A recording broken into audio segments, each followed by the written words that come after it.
माण तालुक्यातील वडजलमध्ये नाकाडी विहिरीलगत होत असलेल्या बंधाऱ्याबाबत वडजल ग्रामपंचायतीने ग्रामस्थांच्या तक्रारीवरून हरकत घेत सदर बंधारा नियमाप्रमाणे होत नसल्याचं म्हटलं होतं.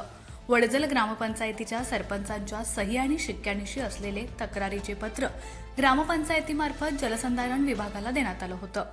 त्या पत्रात सर्व वडजलकर ग्रामस्थांनी ठेकेदाराच्या मनमानी कारभाराविरोधात उपोषणाला बसणार असल्याचा इशाराही संबंधित पत्राच्या माध्यमातून दिला होता.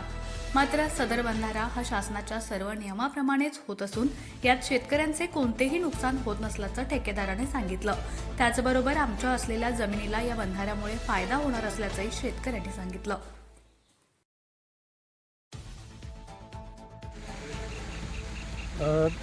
वडजल येथे सुरू असलेला हा बंधारा नाकाडी विहिरी लगत आहे. माझं नाव सुहास बापूराव काटकर, मी ठेकेदार आहे या बंधाऱ्याचा.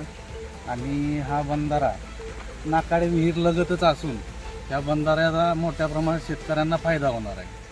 आणि जवळजवळ आसपासच्या 7 ते 8 विहिरी आहेत आणि एक गावांना, पूर्ण गावाला जे पाणी पुरवठा होतो, पिण्याच्या पाण्याचा पुरवठा, तर त्या 2 बोरवेलमधून पूर्ण पाणी पुरवठा होतो गावाला.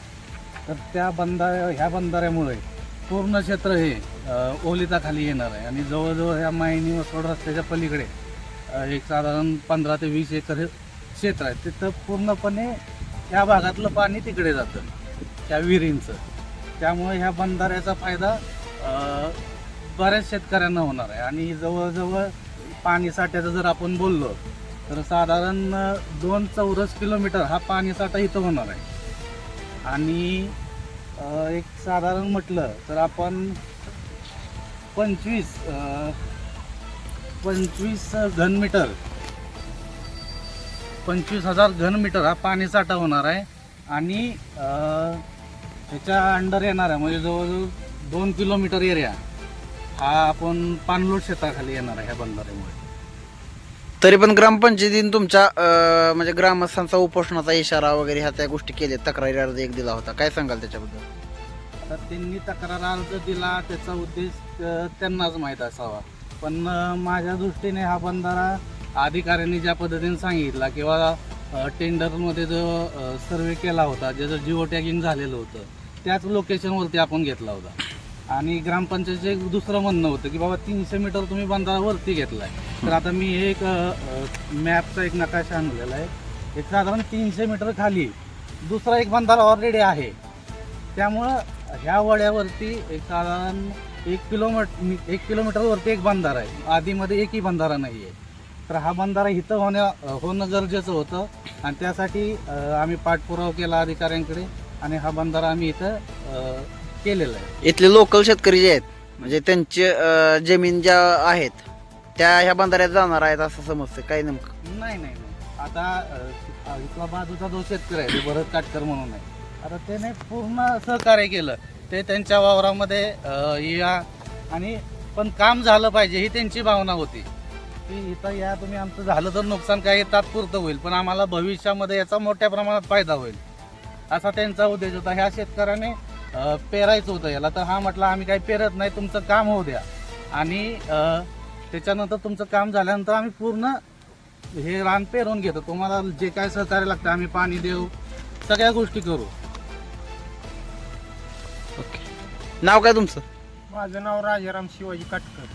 ह्या बंधाऱ्यामुळं तुमची जमिनीला काय तोटा वगैरे होतोय का? आम्हाला अजिबात तोटा नाही, उलटा आमचा फायदा होणार आहे. कसा काय फायदा होणार? आमची विहीर आहे बंधाऱ्याच्या खाली. बर.